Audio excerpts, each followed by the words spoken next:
Diet করছি, না না, আমার শরীরের অবস্থা খুবই খারাপ, তার জন্য আমাকে একটু মেনটেন করেই চলতে হচ্ছে। চলো আমি সারাদিন ধরে তোমাদেরকে শেয়ার করি যে আমি কি কি খাই। আর এখানে দেখতে পাচ্ছ সকাল সকাল আমার ঠাম্মা কত কিছু কেটে আমাকে দিয়ে দিয়েছে।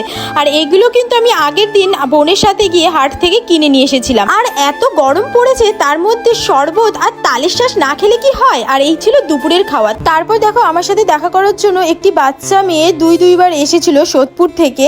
এর আগেও কিন্তু ওর পিসির ফোন থেকে আমার সাথে ভিডিও কলে কথা বলেছিল।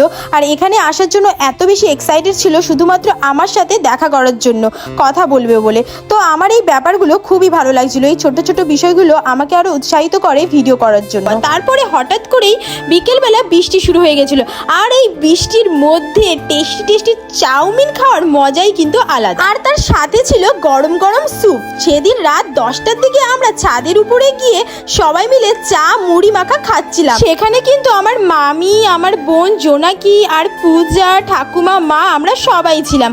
আর আমার দেখো চোখ মুখের অবস্থা কতটা খারাপ, কারণ আমার একটু মাইগ্রেনের সমস্যা আছে, প্রচন্ড মাথা যন্ত্রণা, চোখ যন্ত্রণা হয়, তার জন্য চশমা পরে বসেছিলাম। তার কিছুদিন পর আমার মামির কিন্তু মাইক্রো সার্জারি ছিল, কারণ আমার মামির পেটে পাথর হয়েছিল, সেটারই সার্জারি ছিল। আর আমরা সবাই চলে গেছিলাম মামিকে দেখতে।